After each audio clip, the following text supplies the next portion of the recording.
What's up, Gangster Nation? I'm your host, JOEYJay. Let's get right into the news. So anyway, Core 10 today got into their first war, albeit a little bit one-sided versus West Side. It appears that, from what I can gather with talking to a couple of other little people, Austin wasn't very happy with a couple of little things that were said in chat. I believe it involved someone that wasn't actually in Core 10, and Nomag apparently stepped in at the wrong time.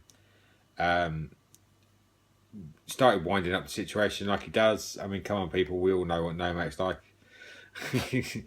He always likes to have a little butt in here and a little go at there, and he just winds people up, and obviously it worked.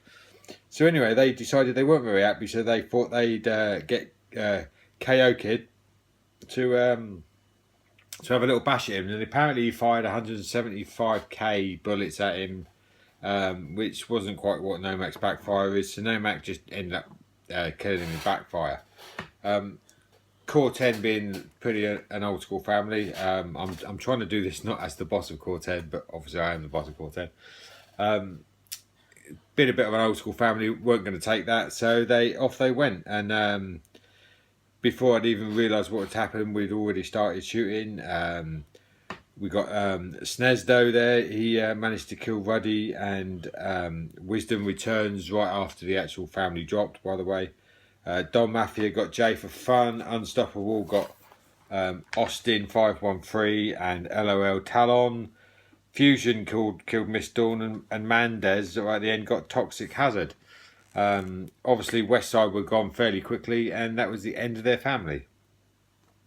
And then just to square things up, Akasha comes online after the family had gone, and there was a little bit of to and froing going on in the main chat, and Akasha just ripped into them. I mean, she doesn't do it very often, sort of once or twice. Well, I say every sort of maybe 3 rounds or so, she has a little bash. But boy, when did she go in? People were sat back. We were eating popcorn. The Eclipse was selling it. It was interesting to read, but yeah, she did rip into him, and I think they quietly deserved it because they were bitching about something. I didn't really catch it all. I was still. I was actually quite scared, really. But anyway, she went off. She went.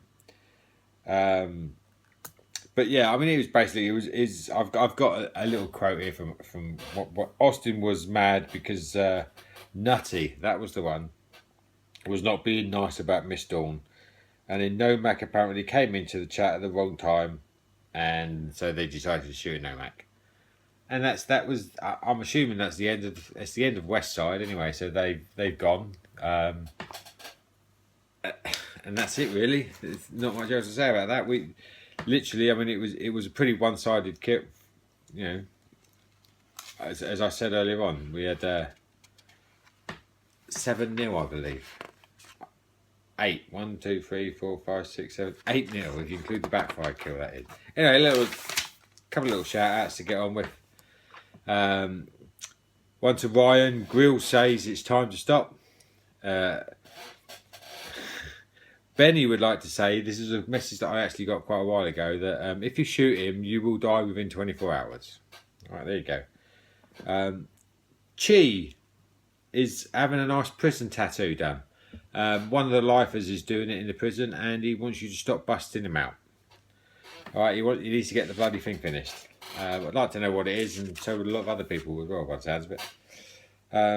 I got a shout out to KO Kid for taking one for the team. Love Dawn and Austin.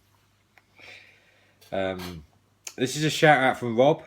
There's a couple here from Rob actually. One to Nomag for being a main chat hero, and to Minaz for still hiding when he's level 50. Congratulations on getting level 50, by the way. That's from me. And to Azzy for being a puss flap. And Austin would like to wish KO Kid good luck with his fight in October and hope he wins. Anyway, I used to do a little thing in when I had actually a the main times where I do a little joke. I'm going to attempt to do a little joke. I'm not very good at them sometimes. This may go completely wrong, and I may have to press stop, and you'll probably never see this recorded, and I'll start all over again. But anyway, we'll have a little bash it, see where it goes. So anyway, Mendez and Dexy got told by their boss Joey, grab the van and steal a load of goods from the bathroom suppliers. So off they went, drove off. They got to the bathroom suppliers, parked up in the car park round the corner, and they decided that Dexy was then going to be lookout, and he sat in the van while he was Mendez went wandering on in. So off he went. Dexy sat there and he's looking around and he's thinking, he's a long time in there. He's looking at his watch. He's like, 15 minutes have gone by. What's going on here? 30 minutes have gone by. Something's not right here. So he's looking again. Anyway, 3/4 of an hour later, he's thinking, right, I'm going to have to go in. So off he goes, wanders through the main door. And he's looking around and he's thinking, I can't see anything. What's going on here? So anyway, he wanders around the corner, and there's Mendez. Bollocky buff, completely naked. He's like, what are you doing, man? He said, but Joey told me to take a bath, but I can't find the towels or the soap. Probably didn't work, but we'll have it anyway. Anyway, thank you all for watching. I've said this before. I'm gonna say it again. If anything happens and you just PM me. I tried to take notes. I probably missed some. I know I missed some. I tried to take notes. The other thing is, if I do actually message any of you guys with JOEYJAY GNTV, I will try to be completely impartial with it. There are times like tonight when obviously it was my family involved in a war with another family. It's very difficult sometimes to be impartial, but hopefully I've got it across.